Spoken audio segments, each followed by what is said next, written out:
Today's episode of the Bleav in Steelers show is brought to you by betonline.ag. The NFL Combine has come and gone, which means the draft is in April. Free agency is going to start on March the 15th as well. If you want to place a bet on any of the NFL action, even off the field, betonline.ag is the place to do it. 365, 24/7, whatever sport, whatever time. Make sure y'all go to betonline.ag. Use our promo code Bleav, that's BLEAV, to receive your 50% welcome bonus on your first deposit. Bet online, where the game starts. All right, cue the music. It's time to start the show.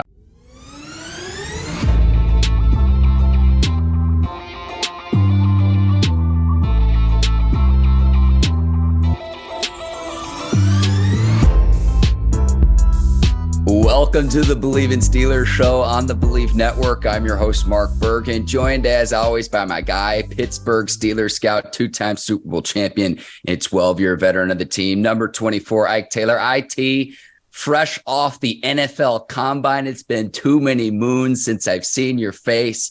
I've got to ask, Ike, welcome back, but how is Indianapolis? It's good to see you this morning, my man. It was good. A different experience. Obviously, I've never been invited to the Combine. I wasn't that good coming out of college. A lot of people say, but at the same time, just to see the guys perform, not only in the drills, but for me, it's the big men running. I like to see the offensive line and defensive line. I like to see them guys run. I like to see them move, because you know how I feel about football. Football is like building a house. Your foundation got to be sturdy. But it was just very impressive to me, Mark, to see how athletic the big guys were at the Combine.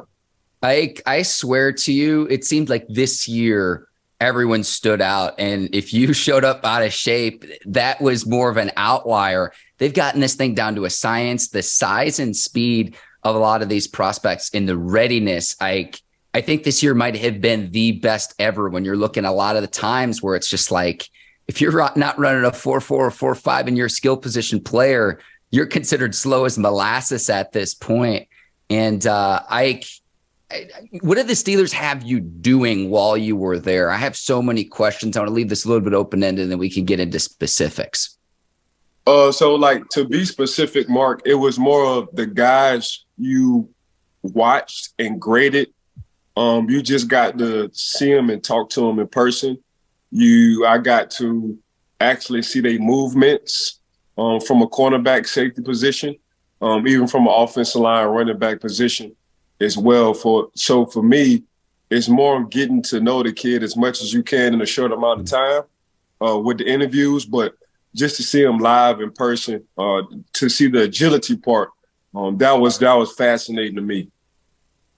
I think that process is probably even more integral than I want people to understand this, right? Like, the Combine is one part of the entire evaluation. So Jordan Addison, a player we'll talk a little bit later in today's show about, former college teammate at Pitt with Kenny Pickett. He runs a 4.55 at one point in the 40, and people are freaking out on Twitter. And it's just like, look, the difference between a 4.4 and a 4.5 is very marginal in the 40-yard dash. But that's one part of an entire evaluation: the character, how a player will develop, his age, what he's shown on film, what he was required to do, what his college production is. There's a lot of things that go into it. The Combine, someone can be very impressive. We've seen a lot of players like down through the years run, say, a 4.2 or a 4.3 40, and they don't amount much in the NFL in terms of their ability as players. So use that as one component of your evaluation, not the entire evaluation.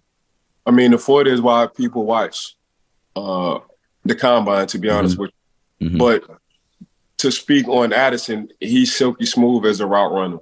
So, yeah, you can look at the 4.5. They looked at Jerry Rice as a 4.5, 4.6. Jerry Rice down there played 20 years in the league. Antonio Brown coming out at the Combine, he ran the 4.5 as well. Antonio was probably the best in the league for a 6-year run.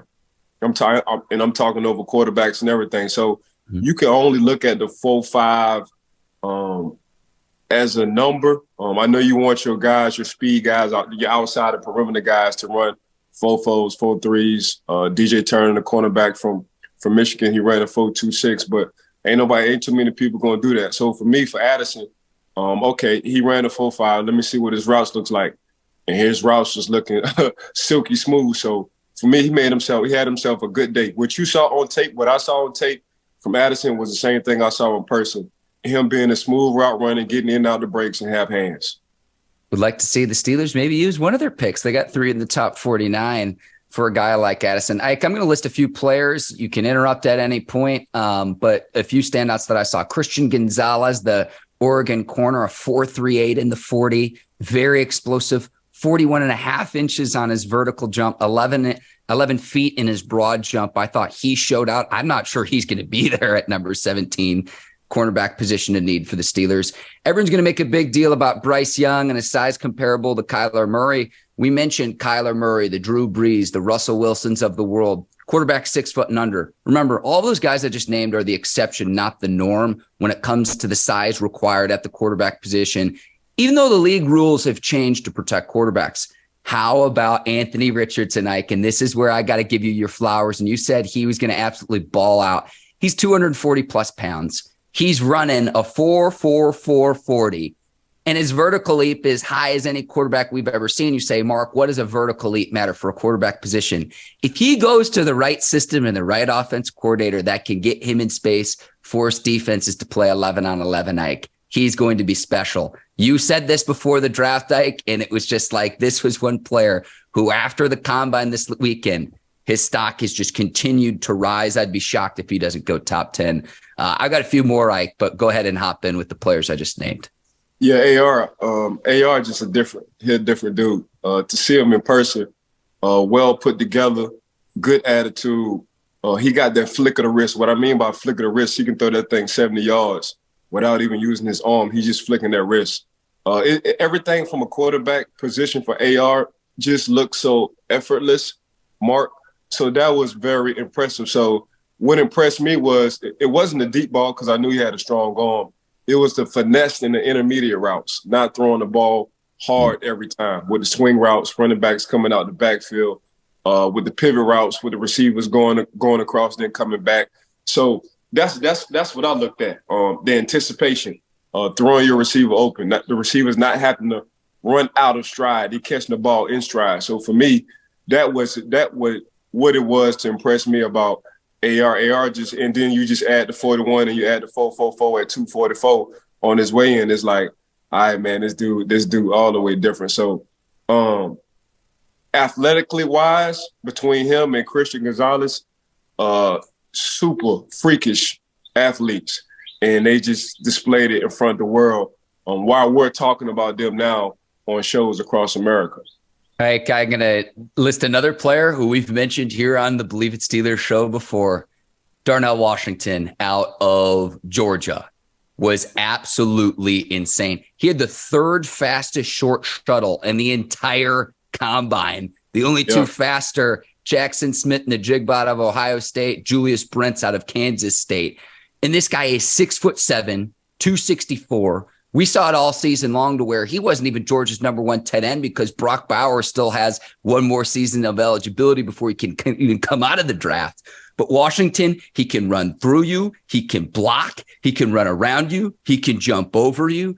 And I'm looking at the tape from the combine, and I've seen one clip, Ike, where he snags the ball out of the air as if he's catching a tennis ball, not a football, with the size of his hands.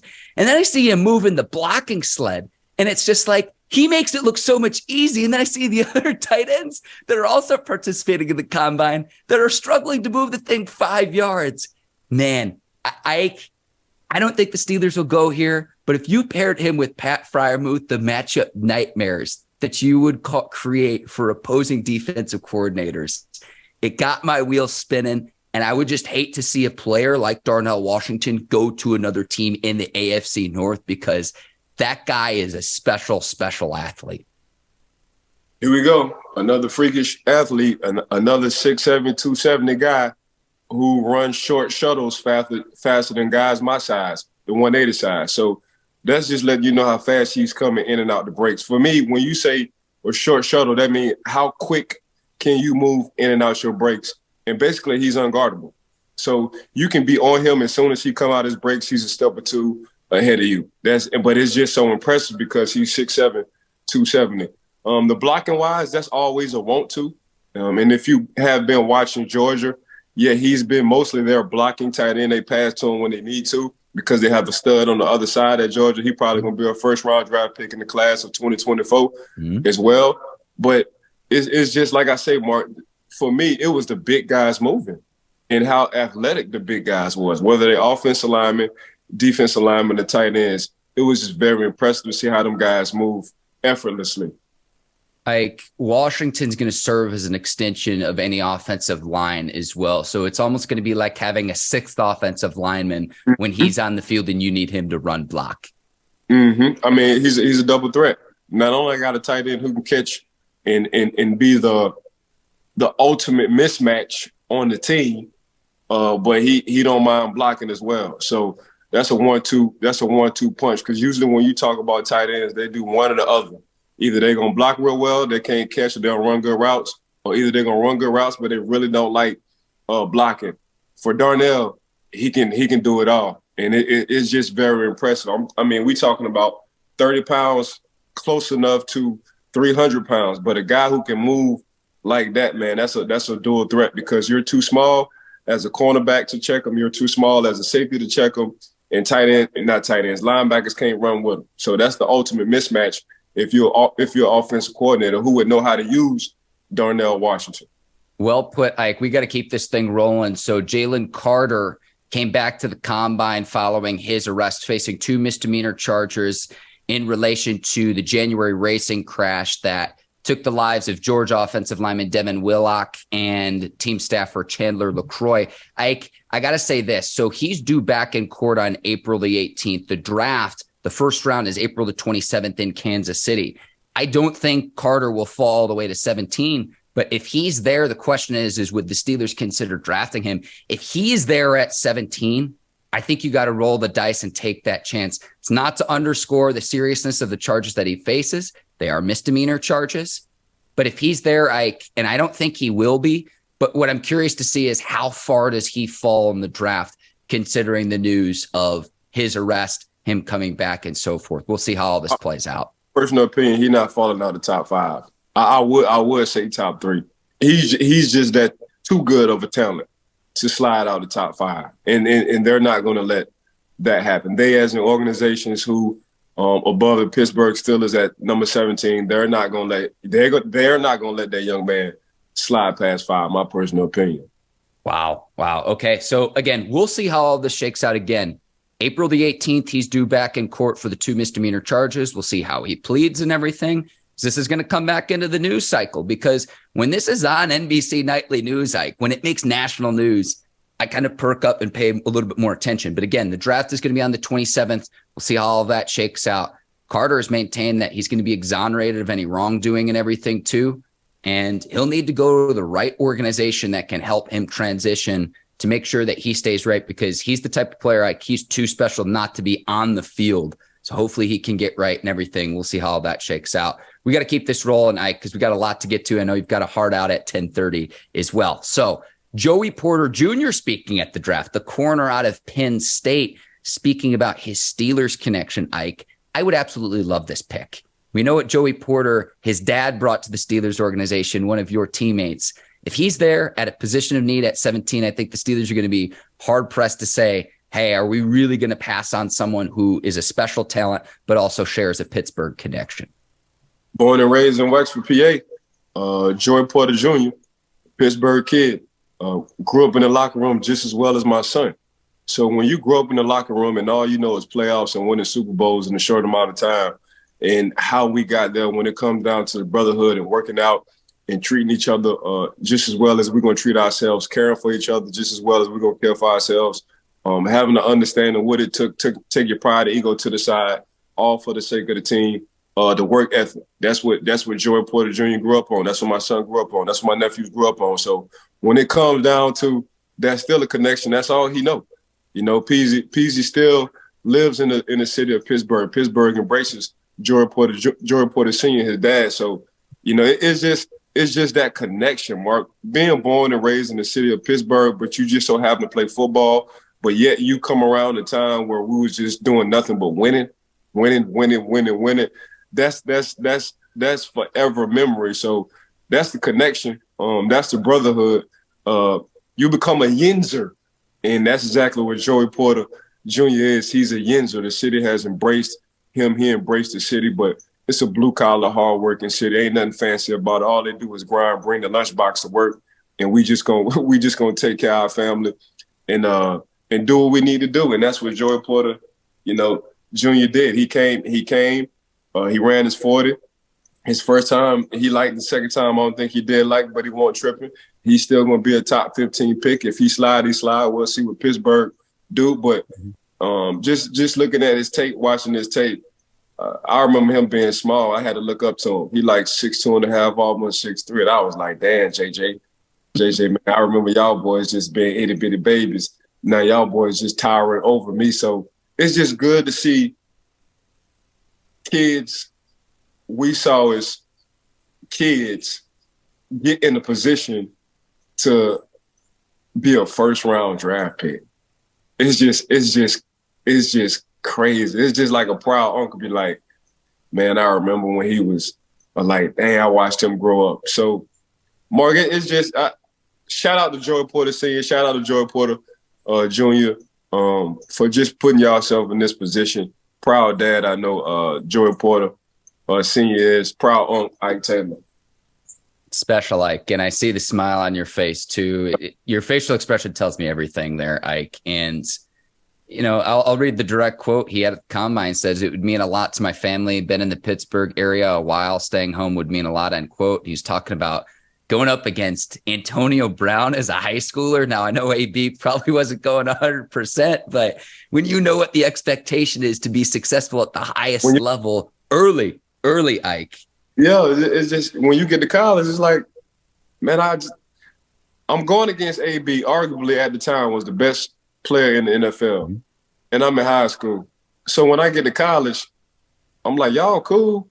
I'm going up against a future Hall of Famer if they won't put him in there. And we was doing this in training camp damn near every day for the past 2 years. So how you want my mindset to be when I go to college? Like, ain't none of y'all better than who I've been going against in high school, and this including the high school receivers and college receivers. So that ain't nothing but a confidence booster when you do that. And the fact that he stepped out on the field to do it says a lot about JJ. Like JJ, like, hey, AB, let me get some of this work, bro. Like, it's cool. I know you're gonna smoke, man. I ain't tripping off of none of that. But at the same time, man, you ain't doing nothing but helping my mentality at the top. And as a cornerback, we all say you got to have a short memory because, sometimes you get the bell, sometimes the bell gets you. You just got to get the bell more times than not. So for me, that's all it was. It was the mentality of Joey Porter Jr. So for him to be going against AB in high school, I can only imagine when he got to college, he was already set mentally.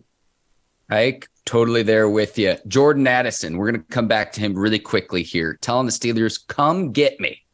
And Ike, I'm going to put it this way. The whole college quarterback and receiver thing seemed to work out for the Bengals. Jamar Chase, Joe Burrow at LSU. Also seemed to work out for the team that was in the Super Bowl this year. Oh, the Eagles. When you got Jalen Hurts and his college team at Alabama, Devontae Smith. If they're in a position to get Addison with one of the top 3 picks, I don't know if they should get Addison right at 17. But if they're in a position to do it, Ike, it seemed to work out for other teams in the league. Take a cue from the other teams that have been successful doing this. And I know it's not a position of need, but if he's best available at a specific slot, and really I'm talking, say, he's there at 32, or if he's even there at 49, which I don't think he will be, you got to at least consider it because it's been a successful tactic by other teams in the league that have gone to what you're trying to do, and that's gone and win a Super Bowl. They've been really close, both the Bengals and the Eagles.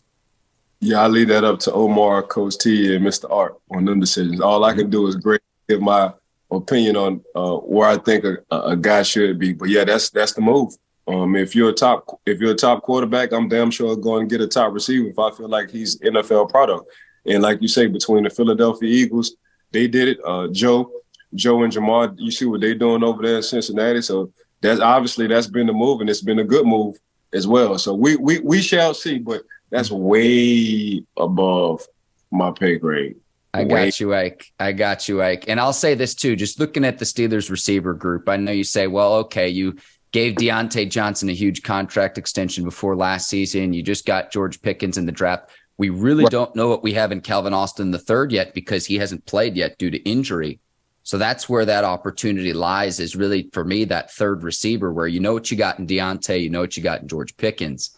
But that to me, where it's like, well, the Steelers have other positions of need, but if he's best available at that slot, it's something you at least have to consider. Because I remember we had vigorous debate seasons ago when it was like, well, should the Bengals have drafted Penei Sewell instead of Jamar Chase at number 5 a few years back in the draft? And again, I don't think the Bengals have regretted that decision in drafting Jamar Chase. I'm not saying Jordan Addison is going to be Jamar Chase. That's not what I'm saying. Right. What I'm saying is that connection with the college teammates, you get a high-flying, explosive offense that can light up a scoreboard. That's what I'm talking about, Ike. I mean, between the Cincinnati Bengals, that confrontation, you and I, not confrontation, but just what we was talking about between Penei and Jamar, you couldn't lose either one of them. If you look at what Penei is doing, Penei is the personality of the Detroit Lions when it comes down to the offensive line. When you see what Jamar Chase is doing, he's somewhere else. That's an alien before George Pickens.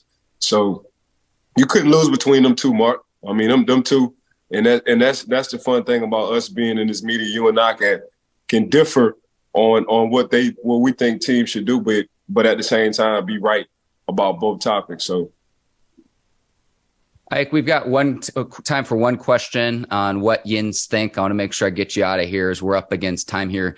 James Fetcho writes in, I do wonder why we look over some players on what they did on the field and only focus at their numbers on the combine. It kind of goes back to what I was talking about earlier. The combine to me is one component of a full evaluation. How do they look on film with their college team? What were their roles and responsibilities for their college team? How do they look during a lot of the college football all-star games, whether it's the Senior Bowl, the Hula Bowl, the Shriners Bowl?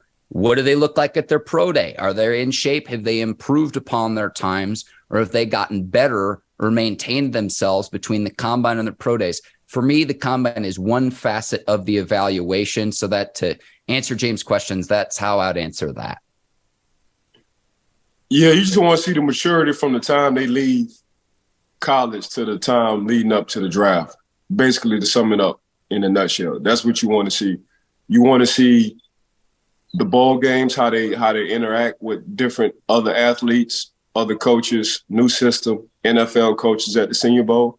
You want to see, are they prepared when it comes down to keeping their body in shape to get ready for the 40? You want to see how they interact with other kids at the combine, whether they're waiting to get interviewed or not. You want to see how they respond to interviews and certain questions.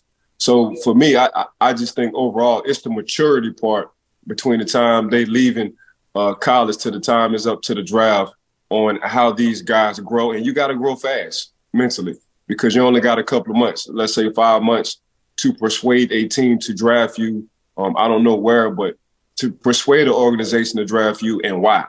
So you got to grow up like a wild animal out in the woods. You got to grow up fast. Mom ain't got time to be pacifying you and babying you. So that's how I would look at it, Mark. To sum it up, it's the maturity part leading up to the draft coming out of college. All right, Ike, really quickly, Derek Carr is going to sign with the Saints. Geno Smith has re-upped with the Seahawks. Quarterback carousel well underway. So you've got, who do the Colts, the Texans, the Jets, the Panthers, the Falcons, and Raiders all lined up with? Aaron Rodgers, is he going to leave Green Bay? I've heard some rumors that Tom Brady could come back and come out of retirement again. So the quarterback carousel well underway. March 15th, free agency officially starts 1:00 Eastern time on March the 15th, Ike. So excited to see that. But I want to wrap today's show, Ike. Boss man, just hit me. Yes, I want to wrap today's show, and we only need one answer from you. If you had one teammate that could be the host of SNL, Travis Kelce hosted it this past weekend on NBC, who would it be? It would be me. No doubt on my mind. I would be the team. Definitely would be. I love you. You're the absolute best. I want to make sure we get you out of here. I want to thank Bleav Network, our producers over at Brinks TV, today's sponsor of the Bleav in Steelers show, betonline.ag. I want to thank the listeners and the viewers of the Bleav in Steelers show. Appreciate y'all. I want to thank everybody who's behind the scenes. I want to thank you, Mark. I want to thank Bleav in Steelers podcast. I want to thank everybody who's been tuning in. Make sure y'all give us a 5-star rating We will continue to give you insightful information with a lot of personality. For Ike Taylor, I'm Mark Bergin. Thanks for watching the Bleav in Steelers show. We'll see you next time. Until then, take care and so long, everybody. Peace.